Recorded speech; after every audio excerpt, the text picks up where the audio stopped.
Sir வந்து ஒரு ராஜா கேரக்டரில் நடிக்கிறதுக்கான டெஸ்ட் ஷூட்லாம் ஓடிக்கிட்டு இருக்கு, மேக்கப் டெஸ்ட் எல்லாம். அதனால் இப்போ இன்னொன்று என்னென்னா, இது ஒரு வாதமே கிடையாது. இவர் சினிமாவுக்கு வரலன்னா என்ன ஆகிட போகுது?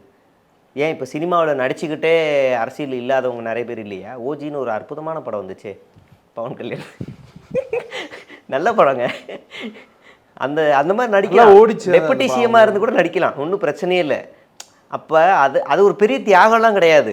நீங்கள் லீவ் லெட்டர் எழுதி, இப்போ பொறுப்புக்கு வந்துட்டிங்கன்னா லீவ் லெட்டர் எழுதி கொடுக்கணும். நான் பிஎம்மாக இருக்கேன்னா நீங்கள் லீவ் லெட்டர் எழுதி கொடுக்கணும். ஒரு மாதம் எனக்கு சினிமா ஷூட்டிங் இருக்குது, எனக்கு பதிலாக இந்த ஒரு மாத காலம் இவர் இருப்பார். அவர் லீவ் லெட்டர் கொடுத்தாரான்னு தெரில.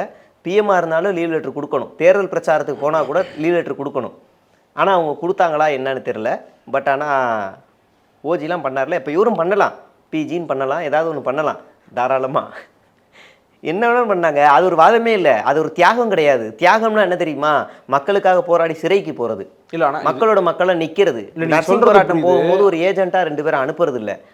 இவர் போய் அங்கே போய் நின்று பேசிட்டு வர்றது, போராட்டம் நடத்தினா வீட்டுக்கு கூப்பிட்டு வந்து பேசுறது இல்லை, அவர் அங்கே போய் நிற்கிறது. கூட்டம் வர நீ அரசியலுக்கே வர வேணாம்.